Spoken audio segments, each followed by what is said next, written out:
It's time to look back at the by-district round of the Texas State playoffs. Dave Bear here with Danny Davis and Rick Cantu, as always. And fellas, the first weekend of the playoffs is in the books. Time to, as always, look back and say what we learned and give out some game balls. Danny, let's start with you. What did you learn in the first weekend of the Texas State playoffs? I learned that Hyde Park likes to give their fans their money's worth. This past weekend, at a bi-district playoff game against Houston Lutheran South, went to overtime, 25-24. It was actually their second overtime in the past 4 weeks. About a month ago, they went to overtime against Regents, blocked a field goal to win that game in overtime. This week, they didn't throw a touchdown pass the entire season, but down by a touchdown in overtime, they throw their first touchdown pass of the year, Grant Gibbons, and then they decided to give it to their running back, Jackson Effium, for the two-point conversion. Didn't even bother going to a second overtime. So they're heading on to the second round of the playoffs, going to play Regents again, and they're pretty tested in overtime. A real fun team to watch. Rick, what did you learn this weekend? Well, they used to say the Houston Rockets had the heart of a champion, Rudy Tomjanovich. Westlake, I think, has the heart of a champion.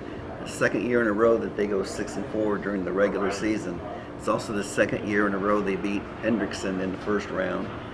They beat him last year 33-13, and you might say that last week was an upset. They beat him 17-10, except for Xavier Conley, the great Hendrickson quarterback, didn't play. Still, they had to play well to beat them.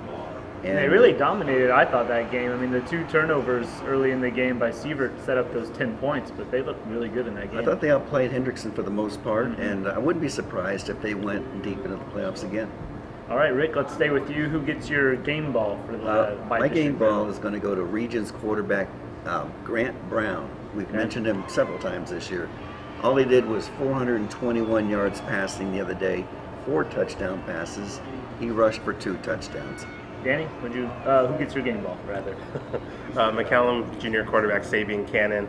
Last Thursday, McCallum upset Leander 41-31. We called it an upset because I don't think many people outside of that locker room thought that was going to happen. Leander went into the season with state championship aspirations, but McCallum just ran over them.